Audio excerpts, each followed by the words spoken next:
ఒకప్పుడు భారత్ అంటే కేవలం పక్కన ఉన్న పాకిస్తాన్తో పోరు, సరిహద్దు వివాదాలు అనేంతవరకే ఉండేది. కానీ ఇప్పుడు భారత్ అంటే ప్రపంచానికే దిక్చూచి. ప్రధాని నరేంద్ర మోదీ నాయకత్వంలో భారత్ ఒక అంతర్జాతీయ శక్తిగా ఎదుగుతోంది. ఒకప్పుడు అమెరికా ఆధిపత్యం ఉండే ప్రపంచంలో ఇప్పుడు భారత్ తనదైన ముద్ర వేస్తోంది. ఈ క్రమంలో ప్రధాని మోదీ చైనాలో అడుగు పెట్టడం ఒక చారిత్రాత్మక ఘట్టం. ఇది చైనా, రష్యా, భారత్ వంటి దేశాలు ఒక కూటమిగా ఏర్పడేందుకు సంకేతాలని విశ్లేషకులు చెబుతున్నారు. ఈ పరిణామాలు అమెరికాలో గుబులు పుట్టిస్తాయని కూడా వారు అంచనా వేస్తున్నారు. ప్రధాని నరేంద్ర మోదీ చైనా పర్యటన ప్రపంచ రాజకీయాల్లో ఒక కీలక మలుపుగా మారింది. 2020లో గల్వాన్ లోయ ఘర్షణల తర్వాత మోదీ చైనాలో పర్యటించడం ఇదే మొదటిసారి. ఈ పర్యటన అమెరికాకు ఒక బలమైన సందేశాన్ని పంపుతుందనే అంచనాలున్నాయి. అమెరికా అధ్యక్షుడు డొనాల్డ్ ట్రంప్ అనుసరించిన సంరక్షణాత్మక వాణిజ్య విధానాలు, ముఖ్యంగా ఇతర దేశాలపై విధించిన టారిఫ్లు ప్రపంచ ఆర్థిక వ్యవస్థను బాగా దెబ్బతీశాయి. ఈ నేపథ్యంలో భారత్, చైనా, రష్యా వంటి దేశాలు ఒకే వేదికపైకి రావడం అమెరికాకు పెద్ద సవాల్ని విసిరిందనే చెప్పాలి. ఒకప్పుడు పాకిస్తాన్తో మాత్రమే పోరాటం అనుకున్న భారత్ ఇప్పుడు అమెరికాకు ధీటుగా ప్రపంచ రాజకీయాలను శాసించే స్థాయికి చేరుకుందని చెప్పాలి. జపాన్ పర్యటనలో విజయవంతమైన తర్వాత ప్రధాని నరేంద్ర మోదీ చైనాలో ఇవాళ అడుగుపెట్టారు. తియాన్జిన్కు ఆయన చేరుకున్నారు. చైనా చేరుకున్న భారత ప్రధానమంత్రి నరేంద్ర మోదీకి అక్కడ ఘన స్వాగతం లభించింది. తియాన్జిన్లోని బిన్హాయ్ అంతర్జాతీయ విమానాశ్రయానికి చేరుకున్న మోదీకి అక్కడ నివసిస్తున్న ప్రవాస భారతీయులు బ్రహ్మరథం పట్టారు. భారతీయ సంప్రదాయ నృత్యాలు, సాంస్కృతిక ప్రదర్శనలతో ఆయన్ను ఆహ్వానించారు. వందే మాతరం, భారత్ మాతాకి జై అంటూ దేశభక్తి నినాదాలతో ఆ ప్రాంతమంతా మారుమోగింది. ఇక షాంఘాయ్లో రేపు సహకార సంస్థ శిఖరాగ్ర సదస్సులో ఆయన పాల్గొంటారు. ఈ సదస్సులో ఆయన చైనా అధ్యక్షుడు జిన్పింగ్తోనూ, రష్యా అధ్యక్షుడు పుతిన్తోనూ భేటీ అవుతారు. ప్రపంచ ఆర్థిక వ్యవస్థకు స్థిరత్వం తీసుకురావడానికి భారత్, చైనా కలిసి పనిచేయాల్సిన అవసరం ఉందని మోదీ అంతకుముందు జపాన్లో మీడియాకి ఇచ్చిన ఇంటర్వ్యూలో చెప్పారు. అందుకే మోదీ ఇప్పుడు స్మార్ట్ సిటీలు, క్లీన్ ఎనర్జీ, కృత్రిమ మేధస్సు వంటి అంశాలపై దృష్టి పెట్టారు. ఈ విజన్ ప్రపంచానికి భవిష్యత్తు మార్గాన్ని చూపిస్తుందని చెబుతున్నారు. మరోవైపు మోదీ జపాన్ పర్యటనలో భారత్, జపాన్ మధ్య 13 ఒప్పందాలు కుదిరాయి. సెమీ కండక్టర్లు, టెలికాం, క్లీన్ ఎనర్జీ వంటి రంగాల్లో జపాన్ భారత్లో 6 లక్షల కోట్ల పెట్టుబడులు పెట్టడానికి ముందుకొచ్చింది. ఇవన్నీ మోదీ ప్రభుత్వం ప్రపంచంతో బలమైన సంబంధాలు ఎలా ఏర్పరచుకుందో తెలియజేస్తున్నాయి. ఇవన్నీ చూసి అమెరికా తన విధానాలను మార్చుకోవాల్సిన అవసరం ఉందని చెప్పవచ్చు. లేకపోతే అది ప్రపంచంలో తన స్థానాన్ని కోల్పోయే ప్రమాదం ఉంది. మోదీ దూరదృష్టి కేవలం భారత్కు మాత్రమే పరిమితం కాదు, అది ప్రపంచ భవిష్యత్తును కూడా నిర్దేశిస్తుందని విశ్లేషకులు అంచనా వేస్తున్నారు. చైనాలో మోదీకి దక్కిన ఆహ్వానాన్ని చూస్తేనే మోదీకి ప్రపంచం ఎంత దగ్గరగా ఉంది, మోదీని ప్రపంచం ఏ స్థాయిలో అభిమానిస్తుందనేది అర్థమవుతుంది. చైనాలో రెడ్ కార్పెట్ వేసి స్వాగతం పలికారు మోదీ, మన భారత ప్రధాని మోదీకి. ఎందుకంటే చైనాకి, భారత్కి మధ్య విద్వేషాలున్నాయి, సరిహద్దు వివాదాలున్నాయి, గల్వాన్ వంటి గొడవలున్నాయి. ఈ నేపథ్యంలో చైనా పాకిస్తాన్కి మొన్న ఆపరేషన్ సింధూర్లో పూర్తి స్థాయి మద్దతు ఇచ్చింది. ఈ నేపథ్యంలో భారత్కి, చైనాకి మధ్య తీవ్రమైన అగాధం ఏర్పడిందనే చర్చ నేపథ్యంలో అమెరికా పొడిచిన వెన్నుపోటుని దృష్టిలో ఉంచుకొని అమెరికా భారత్తో స్నేహాన్ని నటించింది. అమెరికా భారత్కి దగ్గరగా ఉన్నట్టు చెప్పింది. భారత్ మా మిత్రదేశం అన్నది. At the same time Pakistan కూడా చంకలో పెట్టుకొని మాట్లాడింది అమెరికా. పాకిస్తాన్కి 19% టారిఫ్లు విధించిన అమెరికా రష్యా నుంచి ఆయిల్ దిగుమతి చేసుకుంటున్నామనే వంకతో భారత్ పైన 50% టారిఫ్లు విధించింది. 50% కూడా 2 దఫాలుగా, మొదటి దఫా 25% టారిఫ్లు, రెండో దఫా 25% టారిఫ్లు, మొత్తం 50% టారిఫ్లు విధించింది. నిజానికి మొదటిసారి టారిఫ్లు ప్రకటించినప్పుడు, డొనాల్డ్ ట్రంప్ టారిఫ్లు ప్రకటించినప్పుడే అమెరికా ట్రంప్ తన దుర్బుద్ధిని బయటపెట్టాడని చెప్పాలి. ఎందుకంటే పాకిస్తాన్ పైన 19% టారిఫ్లు విధించి సుంకాలు విధించిన డొనాల్డ్ ట్రంప్ ఇండియా పైన మొదటి దఫాలో 25% సుంకాలను విధించాడు. అంటే పాకిస్తాన్ని చేరదీసేందుకు అమెరికా ప్రయత్నిస్తోంది. పాకిస్తాన్ని చంకలో పెట్టుకొని పదే భారత్ని బెదిరించే ప్రయత్నం చేస్తూ వస్తుంది. ఈ నేపథ్యంలోనే ప్రధాని మోదీ అమెరికా వంటి దేశాలు ఎప్పటికైనా బెదిరింపులకు దిగుతాయి, ఆధిపత్యాన్ని చలాయిస్తాయనే విషయాన్ని ముందే గమనించిన దూరదృష్టి కలిగిన ప్రధానిగా మోదీ తన సత్తాను చాటబోతున్నారు. దాదాపు 40 దేశాలకు అమెరికాకు ఎగుమతయ్యే వస్తువులను కావచ్చు, అమెరికాతో కుదుర్చుకున్న వ్యాపార ఒప్పందాల విషయంలో కావచ్చు, భారత్ అమెరికాకి చుక్కలు చూపించే అవకాశం కనిపిస్తోంది. దాదాపు 40 దేశాలు, ముఖ్యంగా బ్రిక్స్ దేశాలు ఏవైతే ఉన్నాయో, ట్రంప్ వ్యతిరేకిస్తున్న బ్రిక్స్ దేశాలు ఏవైతే ఉన్నాయో ఆ బ్రిక్స్ దేశాలకి భారతదేశం నుంచి వస్తువులని ఎగుమతి చేయాలని ఆలోచన చేస్తున్నారని తెలుస్తోంది ప్రధాని మోదీ. ఇప్పటికే దాదాపు 40 దేశాల ప్రతినిధులతో ఆయన మాట్లాడారు. భారతదేశ వ్యాపార సంబంధాల గురించి మోదీ చర్చిస్తున్నారు.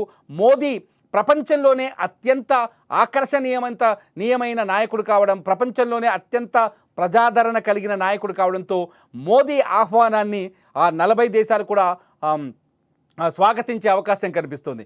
ఏదైతే బ్రిక్స్ కరెన్సీ త్వరలో రాబోతుందని, బ్రిక్స్ కరెన్సీ అమెరికా డాలర్కి ప్రత్యామ్నాయం కాబోతుందనే చర్చ నేపథ్యంలో యూరోలను కావచ్చు, లేకపోతే పౌండ్స్ని కావచ్చు, అమెరికా ఎలా అయితే అణచివేసిందో, తొక్కిపెట్టిందో, ఈసారి ఆ అమెరికాని ధీటుగా, అమెరికాని ఎదురించే విధంగా, ఆర్థికంగా అమెరికాని ఎదుర్కొనే విధంగా బ్రిక్స్ దేశాలు కలిసి కొత్త కరెన్సీ వైపు అడుగులు వేస్తున్నాయన్న చర్చ నేపథ్యంలో భారత్ పైన ట్రంప్ అధిక సుంకాలు విధించడం, భారత ప్రధాని మోదీ ఈ బ్రిక్స్ దేశాల సహాయంతో భవిష్యత్తులో వ్యాపార సంబంధాన్ని పెంచడం, బ్రిక్స్ కరెన్సీకి కూడా ఉపయోగపడుతుందనే చర్చ జరుగుతోంది. ఇదిలా ఉంటే చాలా స్పష్టంగా అమెరికాలో ఒక చర్చ జరుగుతోంది. ట్రంప్ వ్యతిరేక శక్తులు చాలా స్పష్టంగా చెప్తున్నారు, నోబెల్ శాంతి బహుమతికి భారతదేశం మద్దతు ఇవ్వలేదనే కుట్రతోనే, ప్రధాని మోదీ అందుకు అంగీకరించలేదనే కుట్రతోనే డొనాల్డ్ ట్రంప్ భారత్ పైన అదనంగా 25% సుంకాలు విధించి 50% టారిఫ్లని సమాంతరం చేశారనే చర్చ కూడా అమెరికాలో జరుగుతుంది. At the same time Bharat Pakistan యుద్ధాన్ని నేనే ఆపాను అని ట్రంప్ పదే ప్రపంచ మీడియా ముందు మొత్తుకుంటున్నా దీనికి భారత్ ఇప్పటి వరకు అంగీకారం తెలపకపోవడం, భారత్ ట్రంప్ వ్యాఖ్యల్ని ఖండించడం, ట్రంప్ను వ్యతిరేకించడం, భారతీయులంతా ట్రంప్కు వ్యతిరేకంగా నినదించడం కూడా ట్రంప్ స్వార్థపూరితమైన ఆలోచనగా, అట్లాగే టారిఫ్లు విధించడానికి కారణంగా అమెరికాలో ఒక చర్చ జరుగుతుంది. ఎందుకంటే అమెరికాలో భారతదేశం నుంచి అనేక మంది పౌరులు అమెరికాలో ఉన్నారు, అనేక మంది అక్కడ గొప్ప స్థాయిల్లో పనిచేస్తున్నారు. ముఖ్యంగా భారతదేశం నుంచి దిగుమతి చేసుకునే వస్తువులు అమెరికాలో ఎక్కువగా వినియోగంలో ఉన్నాయి. ఇప్పుడు ట్రంప్ తీసుకున్న నిర్ణయంతో భారతదేశం నుంచి అమెరికాకి ఎగుమతి అవుతున్న వస్తువుల ధరలు అమాంతం ఆకాశానికి ఎగిరిపోయాయి. నిన్న మనం చూసాం, ఒకసారి కందిపప్పు ధర అమెరికాలో కిలో కొనాలి అంటే ఇవాల్టి రేటు ప్రకారం $800, ఇండియన్ కరెన్సీ $800 ఖర్చు చేయాల్సిన అవసరం ఉంది. అరకిలో కొనాలి అంటే కనీసం $400 ఖర్చు చేయాల్సి ఉంది. ఇండియాలో దొరికే బ్రిటానియా బిస్కెట్ ప్యాకెట్ ఇండియాలో $20 దొరికే బ్రిటానియా బిస్కెట్ ప్యాకెట్ అమెరికాలో కొనాలి అంటే ఖచ్చితంగా దానికి $348 ఖర్చు చేయాల్సిన పరిస్థితి. భవిష్యత్తులో ఈ ధరలు మరింత పెరిగే అవకాశం కూడా కనిపిస్తుంది. అంటే భారతదేశం నుంచి అమెరికాకి ఎగుమతయ్యే వస్తువులని ధరలు పెంచడం వల్ల అమెరికా ఆర్థిక వ్యవస్థ కూడా సమస్య తలెత్తే అవకాశం ఉందని ఒక అంచనా వేస్తుంది. నిజానికి ఈ టారిఫ్ల వెనుక కేవలం రష్యా నుంచి ఆయిల్ కొనుగోలు చేస్తున్నందుకే కాదు. టారిఫ్లను ఒకసారి ఆలోచించాలి. ట్రంప్ 2 దఫాలుగా టారిఫ్లు విధించారు. ఒకటి 25%, ఆ తర్వాత అదనంగా 25%. మొదట 25% ట్రంప్ టారిఫ్లు విధించడానికి మొదటి కారణం ఏంటంటే భారతదేశంలోకి అమెరికాకు సంబంధించిన వస్తువుల్ని కావచ్చు, వ్యవసాయ ఉత్పత్తుల్ని కావచ్చు, లేకపోతే మత్స్యకార ఉత్పత్తుల్ని కావచ్చు భారతదేశానికి ఎగుమతి చేయాలని, అది కూడా తక్కువ టారిఫ్లను ఎగుమతి చేయాలని ట్రంప్ అమెరికా ఎప్పటి నుంచో ఒత్తిడి చేస్తున్నారు. దీనికి భారత ప్రభుత్వం అంగీకరించట్లేదు. ముఖ్యంగా ట్రంప్ భారత ప్రధాని నరేంద్ర మోదీ పూర్తిగా వ్యతిరేకిస్తూ వస్తున్నారు. ఎందుకంటే భారతదేశంలో పరిశ్రమ ఉంది, అట్లాగే మత్స్యకార పరిశ్రమ ఉంది, వ్యవసాయం ఆధారిత పరిశ్రమలు అధికంగా ఉన్నాయి.